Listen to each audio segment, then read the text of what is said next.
Welcome to another episode of Close Up and Personal, and this is another episode of Close Up and Personal. And today the guests are Harry Daniel, and we are in Austria right now, and we're gonna hear a little bit about Harry's amazing story. And to start out, how was it to be a child where you grew up? Yeah, my childhood wasn't the best, let's say it that way. We had a lot of money, that was the good case, but my mother wasn't a very lovely person. So I've been beaten a lot, but I always had money. So I could, yeah, buy my fun somewhere else. Yeah, And but you had, sorry. it got worse and worse even when I grew older. Yeah. The toys are getting more expensive, and yeah, You had some other problems with your mother. Is that something you would like to talk about? Or? there, yeah, there's, but you call it, it was sexual abuse. Because I didn't have a father, I just had some kind of stepfather. He came once a week on Friday and fucked my mother. And yeah, the rest of the week I was there for her pleasure. Okay. So I don't know how old I was, 7, 8, where she started that I had to kiss her and lick her, and yeah. Okay. And yeah, it wasn't that nice. No. So did you feel safe as a child, or did you have anybody you could fight to, or? No, yeah, I had a really nice grandmother, Yeah. but I was ashamed to tell her that. So yeah, that part I've nobody told. No. It's, yeah, decades later I learned how to get along with it. With 40 I started the therapy, and then we worked it up, and yeah, since then I can talk about it. Yeah.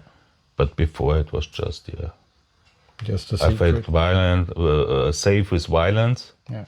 because hitting me was okay for her. And yeah, she was hitting me and I was standing and smile. So, but my grandmother was a great woman. She saved me a lot of time when I had made then later on stupid things. Yeah. Because yeah, step by step I fell into alcohol, drugs. When was the first time you started drinking? I was in the ground school. You go there from 6 till 10, and I think at the 3rd or 4th class we started in the morning to meet at my place, because my mother left the house at 5 in the morning. And before the school we were 4 friends and me. And we started to drink whiskey, cognac, stuff like that. And then filled it up with himbeer juice. Wasn't also the smartest, but it worked for a while. Yeah, and so it started on, and then, yeah, somewhere around 12 I started to smoke, legal and illegal stuff. Yeah. And with 14 the cocaine came. Okay. And this was then the way down. Yeah. Who introduced you to the cocaine? Your friends, or it just came natural? No, it was at a party. What was this club called? It was in the 8th district, some kind of discotheque, and where you could buy almost every kind of drugs. Yeah. And once there was a lion lying, and I can't even remember who it was. So it was just, yeah, you meet on a Saturday and have a nice evening and then Yeah. bye. But what did you do as a child with your friends? Did you do illegal stuff, or you said violence became a part of your life as well? How did that pan out? I started with also at the age of 7, 8 with boxing. And then I had the luck, I grew very fast. And when I was 14, I was 185 and already trained 6 years boxing. And a friend of mine was selling drugs at Kamaroid was the name of this place. Yeah. And yeah, at one point he said, this guy is, I'm getting some money from this guy. If you go over there and he gives you the money, 10% are yours. And I said, okay, sounds fine. Yeah. And yeah, I did it. And then I did it a few times, but not for the money. It was more the kick. Yeah. The kick just to The see how adrenaline. strong am I. Yeah. It's nice to fight in the ring, but on the street it's something different. And Did you like the power of it, or? yeah, somehow I liked to be hidden. Yeah. Just, okay, show me what you can do and how long can I stand. And this was, yeah, at this time of the period. And then I think around 17, yeah, 17, I moved to another restaurant where, because I started with 14, I flew out of the school. Yeah. Cause, yeah, there I made a stupid phone call that I want to talk about it. Okay. But they threw me out, and so I started to learn cook and waiter.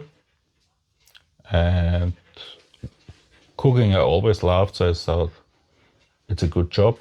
Yeah. And waiter, I just did it. I didn't think about it, why or whatever. But I thought, yeah, if I don't want to cook, I can go outside.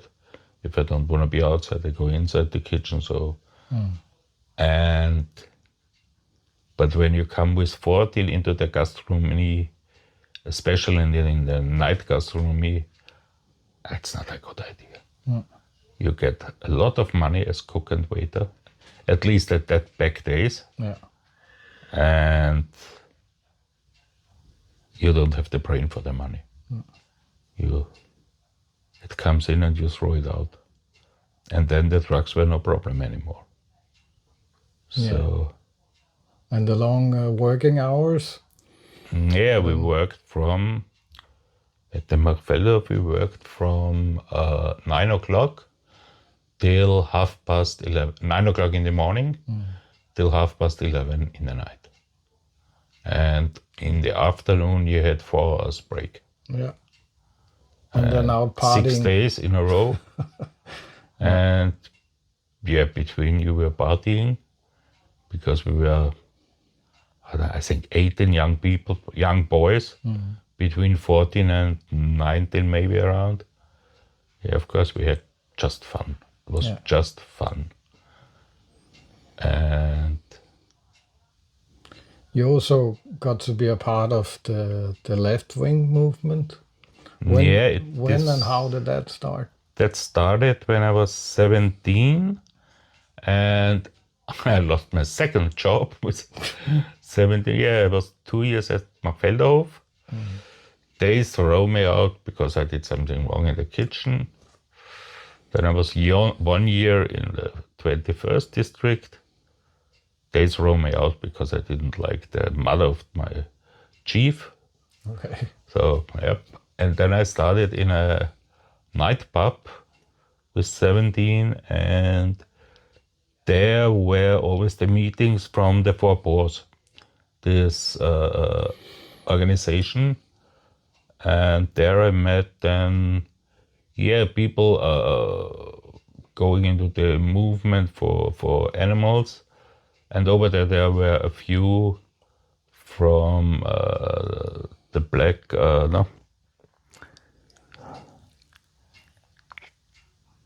the aggressive left wing, let's say. Yeah. I can't No, remember the in extreme English. left wing. Yeah. Yeah. And it was sometimes fun to stand opposite the police, and sometimes with the right wings. Yeah. But there's once a year in Vienna a big meeting on the university from the right-wing Burschenschafter. Yeah. They all have their cuts in their face. And this was for us, okay, let's have a party. So we tried to get in, but we couldn't get in, but we had outside our fights Yeah. with some right wings and with the police. And, Yeah. yeah. But you also told me that sometimes you scheduled fights between each other, and you met up and fought and. So this was from the football. Oh yeah. Yeah, but this was. That was before. This was also afterwards, but they weren't real hard fights. No. It was just two Viennese clubs, Yeah. the hardcore fans meeting in I don't know, Sunday afternoon and having some Sunday afternoon fun. Yeah. It wasn't that bad, Okay. but Well, I in remember. the night violence, came more and more into this part, and a friend of mine had 3 girls running for him, and there was also in Vienna a lot of violence. Yeah. And once I met a guy, he wanted just a cigarette. Then he took my whole packet, and maybe half an hour later I was sitting in the police car, and for 6 months I had a holiday from the state. Okay. Because he didn't have any teeth anymore and a little bit over the eye something. Yeah. So, yeah. Well, he thought he could take your smokes without any consequences. He was wrong. Yep. And he didn't have any teeth afterwards to smoke. Most expensive pack of cigarettes he ever bought. Yeah, and the most expensive one for me that I lost. Yeah. Yeah, you can say that. But you were also in other countries with the left wing. You told me demonstrations and In Czech Republic we've been, in Germany we've been, but always for animal rights or. this was just for animal rights. Yeah. In Bradowitz we've been, and there was a very shit horse race, where every race, this was once a year, and 3, 4, 5 horses died. Every year. Every year, yeah. And it got sponsored by 3 big companies from Austria, oil and electricity companies. And the idea was, okay, we run on the field, hang each other onto where the horses had to go over, and a horse doesn't jump over you. And so the race couldn't start, and then the nice police came. And, prügeln, I don't know, hit us out of the field, let's say that way. And you didn't fight back? There we were taught not to fight back, because it's bad for the thing you do. Yeah.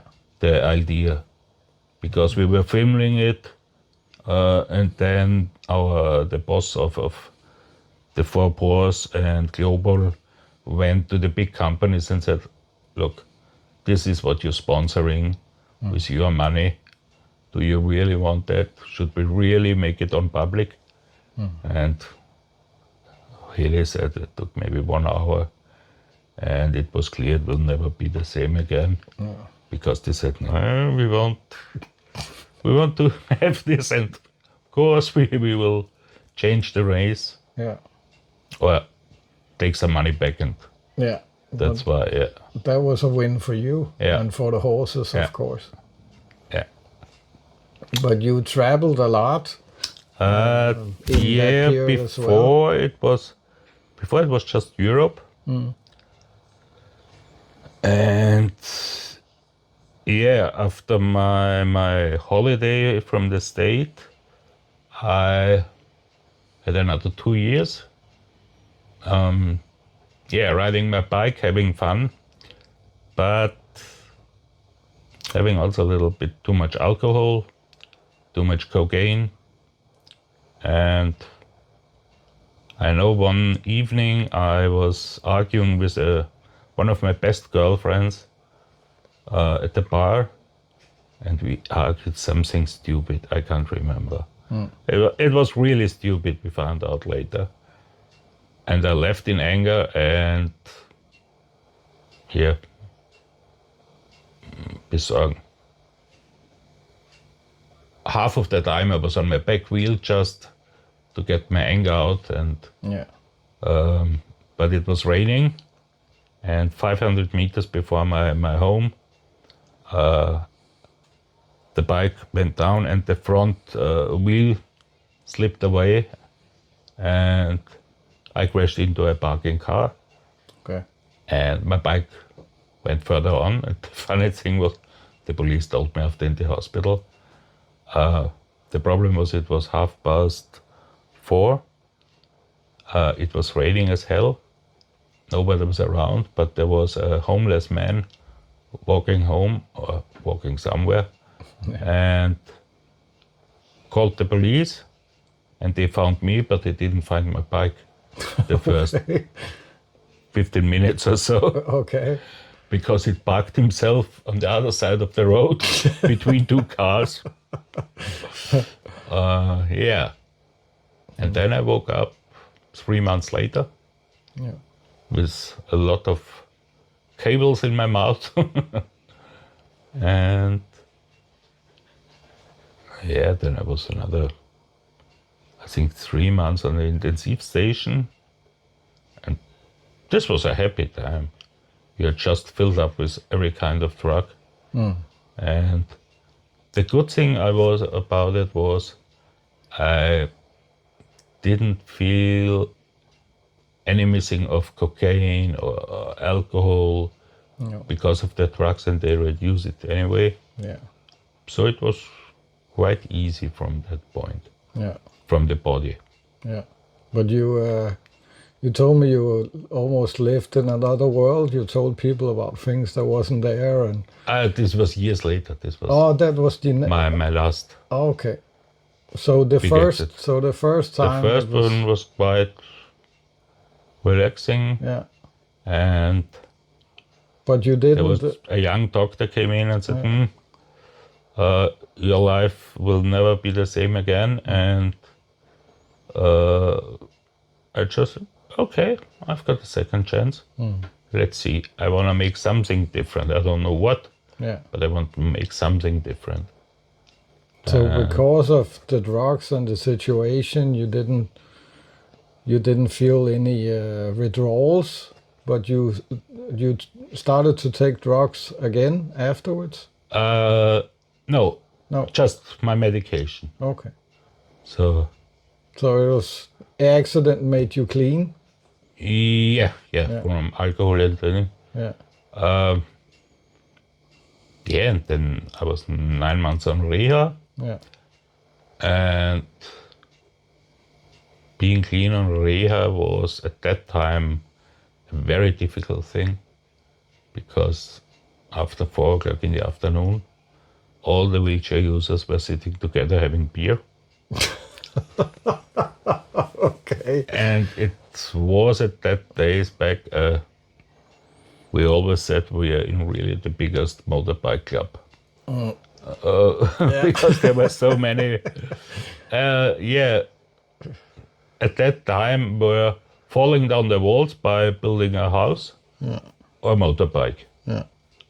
This were back there the only two things why you came in the wheelchair. And yeah, there was drinking again, a big theme. But no other drugs. No. Yeah. And But yeah, you said you met a lot of other people in rehab, a lot of different people. can you give me my drinking? I have such a dry mouth. Yeah, of I course. think it's in the. We'll just need something to drink and then we'll Yeah. be right back. And we're back. And we were talking about your first rehab, and you were drinking a lot with other Wheelchairs, club yes, members yes. on wheelchair. And then you talked about a lady you met. Yeah, there was one lady. She, when we all stopped our work at 4 o'clock in the afternoon, she was still going to the therapy room and doing it by her own, knitting some kind of fabric. Yeah. And once, I don't know, it was 7 in the afternoon, 8 in the afternoon, can't remember. I just asked her, what is she doing there? The training is over. And she told me her story that she was doing something in the kitchen, climbing up a little bit, falling on her neck and broke her neck. And then were lying for 11 years, couldn't talk, couldn't eat, couldn't do anything, just communicating with her eyes. Yeah. And one time, what is called climbing? What goes what? When you do this with the eye? Oh, blinking. Blinking. One time blinking was, I think, no. 2 times was yes. Yeah. And she had that for 11 years. And then she had a very high risk operation, but she survived and got almost everything back. If you didn't know her story, you wouldn't recognize that she had a problem. No. If you knew it, yeah, you get an eye, you see, okay, she's slowly moving and the finger movement is not that perfect, but after lying 11 years, Yeah. it doesn't matter what you can move, you move. That's true. And how long were you in rehab then? In rehab, I was 9 months. Yeah. And it was a very good time. I learned a lot there at this point. And yeah, we had a lot of fun and they brought us back to life with sometimes stupid things, hanging at the back of a dog and let him run, a husky. And yeah. Yeah. But did you ever... Falling out of the wheelchair, this is a nice thing I can remember. Okay. In physiotherapy, you have to learn, if you fall out of the wheelchair, you have to go in alone. Yeah. Because if you're somewhere in the outside, and my physiotherapist woman said, okay, I'll show you that. I looked and I don't need that. If I fall out, I call somebody. And she said, yeah, and if you're alone, I wait. She said, no, I'll show you, threw me out. I rubbed over to the wall, leaned against the wall and thought, okay, at 12 o'clock she will get hungry and had some lunch. She didn't, she was sitting next to me. Then I thought, okay, 4 o'clock in the afternoon, her work is finished, she will go home. Yeah. She didn't. At 8 o'clock, she asked me, are you hungry? Should I order a pizza? I said, yeah. And I think at 10:30 in the night, Yeah. I asked her very angry, okay, show me the stupid thing. And I tried it. So, yeah, she was such a great woman with a really big heart. Yeah. Very patient Yeah, as well. yeah, patient and loving her job. And from her, I learned a lot of daily-based routines. You have to learn everything again. Yeah, of course. I could just move one arm. So even eating, cutting a Wiener Schnitzel wasn't possible anymore. Yeah. And for Viennese. But how much damage did you have the first time? The first time I had, I had the same as now, but it didn't have so bad Auswirkungen. I don't know the word. I could move more. Okay.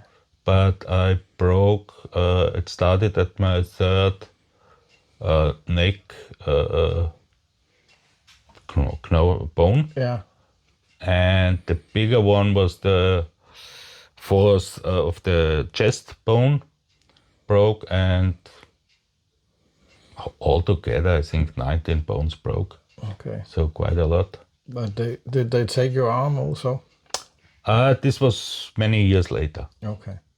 So. But was that because of complications from the accident, or? They don't know it, but Okay. most probably it has something to do. Yeah. But now I'm sitting 30 years in the wheelchair, and the body then tells you, okay, that's a long time you sit, maybe here a little bit, here a little bit. Yeah. And the arm was, I ripped out at the accident, I ripped all the nerves from this arm, so I couldn't move it anymore. And so, but I had it on my side, but it made me a lot of pain. I had Phantomschmerzen. Yeah. And in the training for the Phantomschmerzen, I got her a name. So she was called Sissy, and I talked to her when she was painful. So you talked to your pain every time you had pain? Yes. Yeah. And also in the morning after waking up. I talked 15 minutes, half an hour to my pain, that it was okay tonight, but now please leave me. I want to enjoy the day, and we meet each other in the evening. Yeah. So sort of short time. So it actually helped, and you. It helped a lot. I didn't have to take extra drugs for it. So. And there was a therapist who told you this. Exactly. Yeah. We started with normal autogain training. Yeah. And it didn't work quite well, at least for me. And we talked, and he said, let's try something else. Yeah. You're here to try everything we can imagine. Yeah. We just try, and maybe something is helping you. Yeah. And it worked. It worked for how long? 29 years. Yeah. And 1 year ago, I just had a little bladder on my finger. And so in the evening I thought, maybe tomorrow I'll show it my sister, because my sister is a nurse. So I thought, maybe she has a look on it. Yeah.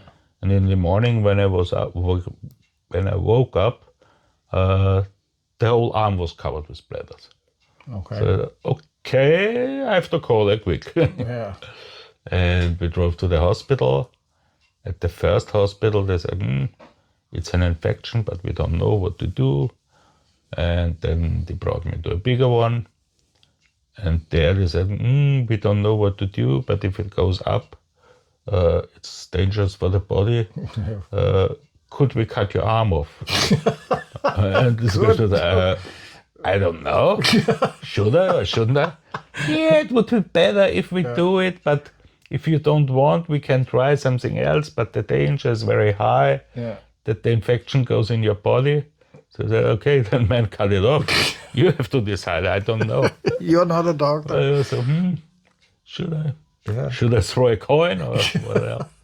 So there they cut them off the arm. Okay. And it was good. They found out the bone was already involved, and Okay. so it was last minute more or less. Yeah. So But after your rehab, was that the time where you decided you wanted to go travel around the world? No, it was when I came out of the rehab. Yeah. I lived in Vienna, And me and my best friend met always. He was a writer, didn't publish anything, but he was a writer. Yeah. And we met every day in our coffee shop, in our lovely coffee shop. We met there. It was a 200-year-old coffee shop, and it's very old, dark, nice. Yeah. Typically Viennese. And yeah, we were sitting there from 10 in the morning till 6, 7 in the afternoon, and then going to another pub. I don't want to come into this routine again. No. And maybe 3 months I stayed there, and then I said, no, I started too much drinking again, and so. And then I went on a party and met a girl from Australia. I knew her. Just this running down your Yeah. eye. It's so hot in here. Yeah, but it's harder outside. Yeah. And it was funny, it was an Australian girl, and we knew each other from before my accident. Yeah. But she said, you're such an asshole, I can't talk to you. And after my accident, we met at this party, looked in our eyes, and yeah, then from this day on, we had 9 years in a relationship. Okay. So it was quite, different. And she said, I changed. And I talked a lot to her, and she said, she wants first to go to visiting friend in Chicago, who is playing at the Chicago Bulls, and she was the babysitter of him once back days. Yeah. And so I said, Chicago Bulls, of course, I'm part of this. Yeah. So we went 2 months to the Chicago, and I even gave Michael Jordan the hand. So poor. So you got married, or? No, we just stayed together. Yeah. And she was telling me at the beginning, I didn't quite understand at the start. She said, we just for a time of period together, and we both will know when it ends. Okay. Okay. But didn't care about it. Yeah. And this were the 2 months in Chicago was the first time that I saw, okay, there is a life in the wheelchair. Yeah. I was at the game, sitting at the 5th row or something, so very close on the field. And there are wheelchair places. And then a black guy in the electric wheelchair as mine came next to me with 5 bodyguards, and he had green desert boots on. And so we were talking, and then I said, where's the toilet? He said, to one of his bodyguards, he should bring me out because there are a lot of people. And we had a nice chat. And in the evening, I talked to the mother where we stayed. I told her, this nice guy. And she just asked me, had he blue or green shoes? Green, why? Yeah, that's the second big drug dealer in Chicago. Everybody knows him. The biggest one is also in the wheelchair and has blue shoes. Oh, okay. Okay, right. But he was a nice guy. Yeah, I can imagine. So, it was nice. And there I said, okay, fuck, there is life in the wheelchair. Yeah. And then we flew back, and 1 month later, we decided, okay, we go for traveling around the world. And we started a lot in Europe with car, but always saving money. And I think it was somewhere around December, because I can remember I was going into the plane with full winter clothes. And I don't know, 12 hours later, I was in Singapore 45 degrees, in full of winter. And all my luggage were moved on to Australia. Okay. It wasn't the smartest move. Not really. I bought some short trousers, looked terrible, but yeah. And then we stayed for 6 months in Australia, visiting a lot of her family. Part of her family lived in Brisbane, the other part in Perth. And yeah, we crossed the... Warte, nicht jetzt. We crossed the desert and stuff like that. Yeah. And then we flew up to Darwin together. And she said she doesn't want to go down to Alice Springs. I said, okay, then I'll do it alone. Yeah. I had a camper and drove from Darwin down to Alice Springs. And it was the first time alone in the desert, in the wheelchair. Yeah. With a it was great. Okay. And Alice Springs is shit. Okay. But the desert was good. But for me, it was a place middle in Australia.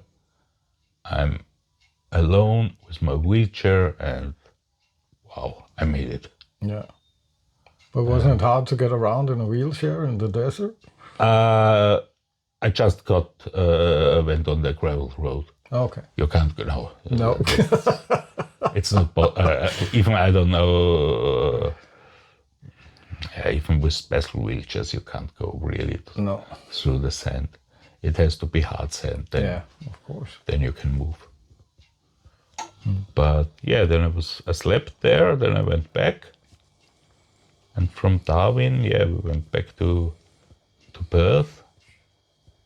Yeah, but before in Brisbane, when I arrived in Brisbane, yeah, exactly. I broke in Singapore at the stopover. I broke my wheelchair because I was jumping down the street. And there was too much, and my wheel was like that. And when I arrived in Brisbane, we went to the beach, and I said, okay, I have to find something where I can look for a wheelchair repair. Then I looked, and there were sitting two long-haired wheelchair users, leaning against the wall, a beer in her hand, and I said, okay, I'll ask those two. Yeah. And went over and said, look, Matt, this is my problem. Calm down. First have a beer and tell us where you're from. So we had a beer again, and then a nice chat, and they told me, okay, for repairing this, you have to go to this and this place. Yeah. So, yeah, I repaired my wheelchair, and then I was ready for Australia. Yeah. But you also told me about Chicago Bulls when you were in America, in Chicago, of course, that you went to a party with the players. Ah, right, yeah. And you told me there were 3 different parties. At that time, there were 3 different parties. One was the official party from where all the sponsors were invited. And then there was one for the black people and one for the white people. And what year was this? Huh? What year? This was, wait, 98. 98. Yeah. And the Because black people and the white people Yeah, their they separate played parties. together, but couldn't make a party together. Okay. So yeah, That's it was interesting, strange. actually. So yeah, there was racism everywhere. Yeah. But you've got guys, they earn millions, they play together, they lose together, they win together, Yeah. and then they can't celebrate together. Yeah, it sounds wrong. Yeah, there's something wrong in the system. But it was nice, yeah. And at that time, because I have to tell, there was one player, I think he was from the Czech Republic, and he's just 190, and he was the smallest of the Chicago Bulls. But he was standing at what do you call it, a chimney, holding on, and at that time I could stand up. Yeah. And so I thought, fuck, I have to get and stand up next to this guy. And it took me 5 minutes, but I stood again next to a player from the Chicago Bulls, and we were looking at it in our eyes. So I thought, yes. And yeah, for a wheelchair user, small things like that gives you a very big kick, Yeah. because you think, okay, I'm back in life. Yeah. And I'm not a poor or No. lying around. And yeah. But when did other things happen in Australia before you left there? Yeah, the desert. Well,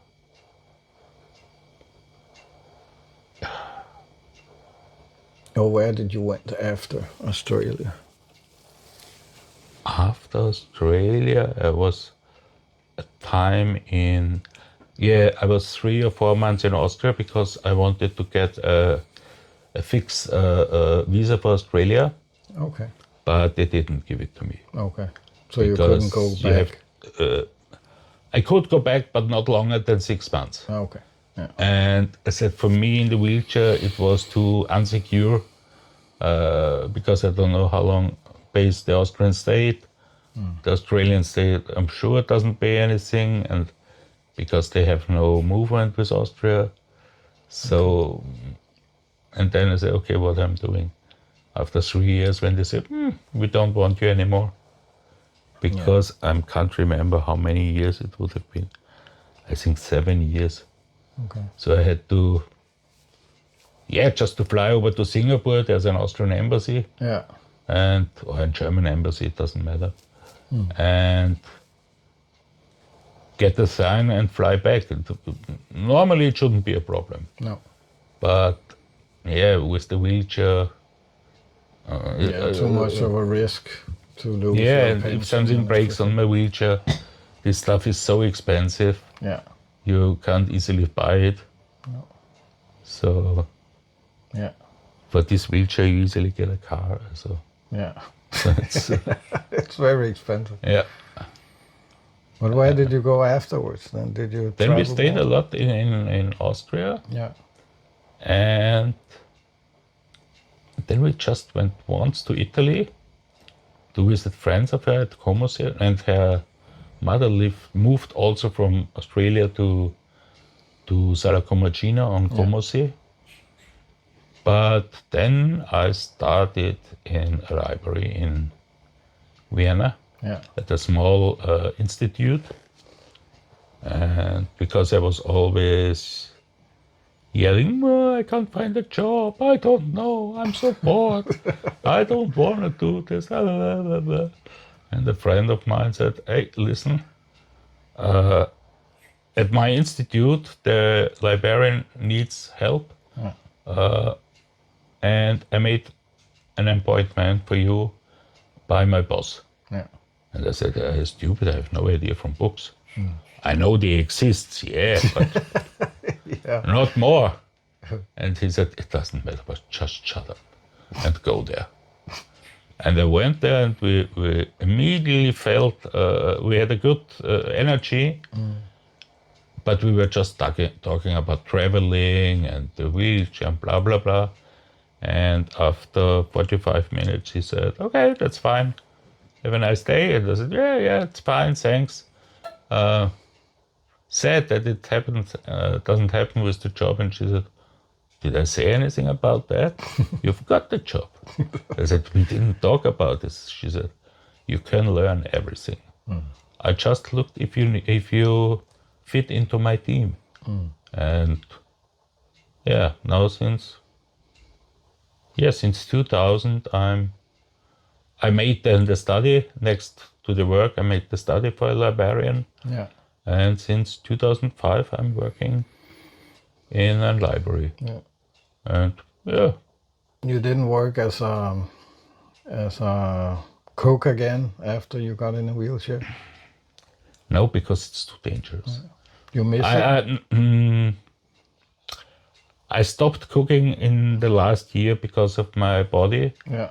but till then I cooked. I love to cook, and you can do it, no problem, at home. Yeah. But in the kitchen, when the stress comes, and so Yeah. Too many it's people. too many people, and it's a little bit too dangerous. Yeah. And also with one hand, I need special knives have special place and Yeah. a few special tools. But yeah, you can cook easily, but better at home. In a restaurant, it would be a little bit too dangerous. Yeah, of course. Yeah. Yeah, and What happened then? then I had a quite relaxing life. I had my fun that I wanted. I traveled a little bit, and yeah, I loved my work because we were a small institute, and we had it was always nice to talk to young people. Yeah. And yeah, after a few times deep in there, you know them. And then they were asking, could I bring my child? I don't have a babysitter. We're a library, but we find a way. Yeah. And you just walk over to another floor and say, hey, can we park that baby here? And so it all worked out on a small institute. And yeah, I liked that a lot. And maybe 2 years ago now, I had an ileus in my belly, and A virus? Yeah. ileus, Okay. I couldn't go shitting. Okay. And I woke up in the morning with fever, sweating, throwing up, and called my sister, and she looked at me and said, fuck, we bring you at the hospital. And there I was at the hospital, and maybe it's a habit from Austrian doctors. They again asked me, should we operate you? And I said, fuck, I'll ask my sister. I said, Tanya, what do you think? Operation, yes, no? And she said, fuck, immediately. Yeah. And they said, okay, yeah, it doesn't look too good with him. And when they put me on the table, my belly started to explode. So it wasn't that fine.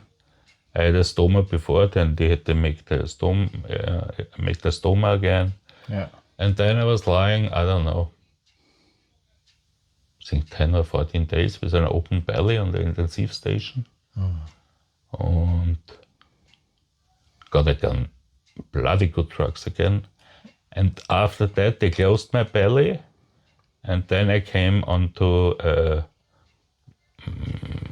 it was also intensive station, but not the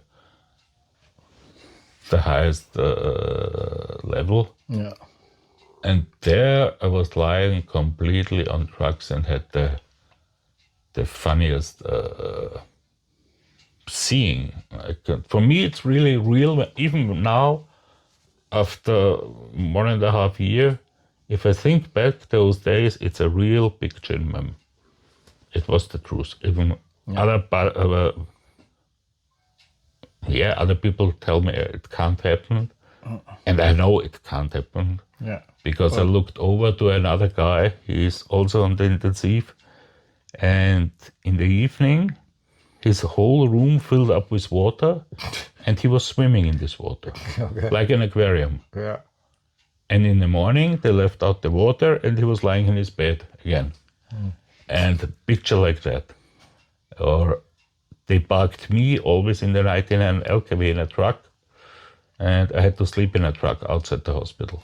Okay. And stuff like that. And at one part, I felt I'm in Iraq in a war. I flew there with the helicopter. I don't know. It was just really But it felt strange. real. Yeah, the pictures does till now. I still, if I remember those days, it's absolutely clear. Yeah, I know I was in the hospital, but I know also I was in this truck. Yeah. And he was swimming in an aquarium. So, yeah. And then there they made a mistake. They didn't move me much, so I got big holes on my back. Yeah. And this took me then almost 8 months to get out of the hospital. recover. So I was over a year in hospital, and just lying 1 year, the rest muscles also went. Yeah. So But when did you have your second accident? This Was that with the after? no, it was with the belly Yeah. Okay. accident. I had just one. Okay. But you said something about a door. Yeah. I thought you mean a car or a bike accident. Yeah. No. Yeah, we were with my girlfriend at this time. She had 2 kids, and we were moving together in a house, and the door from my bathroom opened in the wrong direction. So I couldn't go into the bathroom and close the door. It was too small. So I could open it in the other way, but leave it open, and it's not nice all the time. No. If you have friends or so that you you can't close a bathroom. So I said, okay, we have to change the door. Yeah. And we got the new one, and it was standing up maybe half a meter, 3/4 of a meter, something like that. And I don't know, still not now why, but it fell, and I thought I have to catch it, but I was too slow, and I got the whole door on my head. It was just clack. And a few minutes later, I said, okay, I didn't catch it.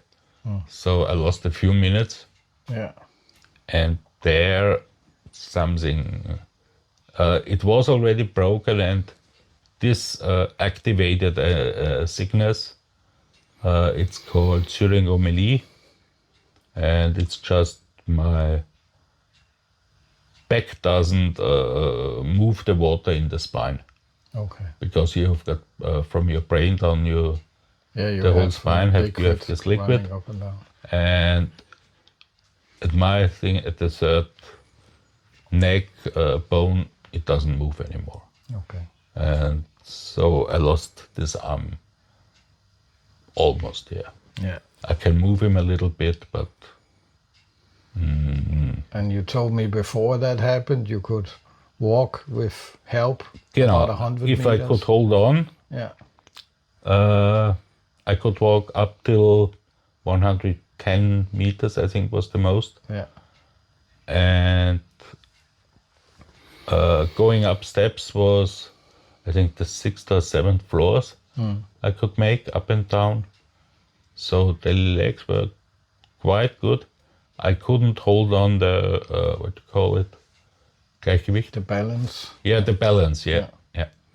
So walking free was not possible. I tried it a lot, but after 1 or 2 steps I fell down. Okay. So, but yeah, it was for the daily use, it was enough. Yeah. I could go into the car, I threw in at the back my wheelchair and hold on and walk to the driver's seat, and so that worked very well. Yeah. But how did you? Some people might say that it's terrible, everything that happened to you, but when you talk about the accident with the motorcycle, you say it saved your life. Yeah, because I think if I wouldn't have this accident, I would have killed myself with alcohol and drugs. Yeah. And I didn't do it before. Maybe my something in my mind told my body, hey, come on, now listen. Yeah. So, and then, I had my accident. And after I don't know if I would have been ever in Australia or in Chicago or in somewhere in Europe without the wheelchair. Yeah. And also jumping out of a plane, I don't know if I would have done it without the wheelchair. Or diving, had the diving license, and all these things. Yeah, the wheelchair brought me to try new thing, not to be scared, because what should happen? Yeah. It already second- happened. Second accident, but Yeah. then That's bad luck. Yeah, exactly. So, yeah, it showed me a completely new perspective, new world. And even the woman you met said you change I changed a lot, yeah, because from before us. she couldn't talk to me because I was an arrogant asshole, she always said. Yeah. Yeah, I was 190 big, boxer, and if we have a problem, okay, I'll hit you. I don't need to talk to you. It doesn't interest me what you have to say. If you're in my way, I push you away Yeah. and let me alone. So I wasn't a nice human being. No. And but then after the accident, of course, you have a time where you can't do anything. You have to learn everything again. Yeah. So you need help from outside. And this is the hardest thing at the start. To learn, okay, I need some help from somebody else. Yeah. And it most probably this was the biggest thing that changed my whole lifestyle or whatever. Yeah. That I recognized, okay, I'm not alone on this planet. I need help. I have to ask for help. Yeah. And then while traveling, there were a lot of times, fuck, I can't go. But we always find a way to, you can do everything, Yeah. just a different way. And sometimes you have to ask for help. And this learning process was the biggest for me after the accident. The body was just training. Yeah. Yeah. Training I was used, so, but the learning process in the brain was quite funny. Yeah. Trying not to see the world in a different light. Yeah. I still can remember we at the rehab with you have some trips just to learn shopping again and be the first time in public and stuff like that. Driving the first time with the underground and so. And we went into the underground and there were a lot of people and I was sitting there, fuck, my future is that I look not in faces, just on asses. And I don't know, we were driving 15 minutes or so, and I really felt this, almost got depressed. Fuck, my future is in the ass. And that's not a saying, it's the truth. Yeah, but that's things also that you have to learn. Or to go the first time into a restaurant and you go in and it gets quiet and everybody looks at you. Then you have two possibilities. You be ashamed and go to your table, or you go in, yes, here I am, look at me. Ha, hello, hey, hi, oh. And then it's completely different energy and the people react differently. If I'm scared like that, then they, can I say something to him? Yeah. And if you're happy and greet them and so, let's say 90% greet back. And this 10%, okay, yeah. Doesn't matter. Fuck off, they're not important. No. So, Did you have any? I talk with others in a wheelchair, and they have stories where children they ask funny things. If you have, they are the best, I Yeah. find. Children ask the best questions. And they're not scared about any question. No. And adults said, can I say that? And yeah, I have a catheter, and once a small girl saw the bag and said, what is this? And I said, oh, that's my pee. And she looked at us, it's coming throughout it. Yeah, I said, yeah, this is going there. And told her, yeah, I can't go normally on the pee like a pup, but I'll give it. And she looked at it, this is practical.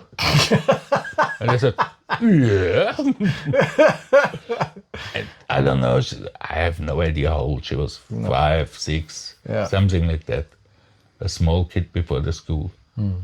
And yeah, they're not scared about anything. Why don't you stand up? Because I can't. Why can't you? Because I broke my neck. Why did you do that? Yeah, that was stupid. So, yeah, kids are great. I had even kids, can I sit on your legs? And we go fast. Yeah, okay, sit on. And we drive. Yeah. And they're not scared. And adults say, can I ask this? Yeah, that's nice. Yeah, no, absolutely right. Kids are very nice. Or they react very nice to a handicap.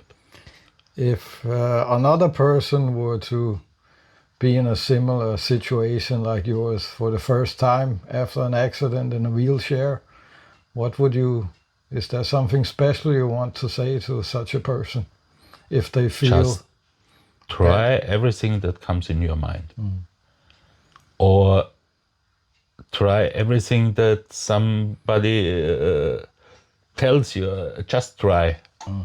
Don't be scared because you had your accident anyway. Okay, it can be worse, but the first time is the hardest. Yeah. So, and try things, and you find something that makes you happy again. Because at the first year you are depressed. That's, if somebody tells you will never walk again, Yeah. the first few nights are shit. Yeah. But yeah, you can get happy again. It's nice to know. Yep. Just in case. Yeah, just in case you were wondering, it can be done. Well, it has been very nice hearing your story. There's a lot of life in it, and I think it's an important message for other people because sometimes work is hard. First time doing this, and I was a little bit afraid, but it's okay. Yeah. No, it's okay. You did it well. Yeah, you did as well, and maybe if there's something you like to talk about another day, we can maybe do it again. I'm open for it. Yeah. Now I need a coffee. Yeah. Because it's quite... and it's warm in here. Yeah. So, but thank you for inviting me to this. It was my first time, and it was... Yeah, I think your story is very important, so... Thank you. It was necessary. Thank you. And that's the end of this episode, and I hope you enjoyed it. And remember, don't have a good day, have a great one. See you next time.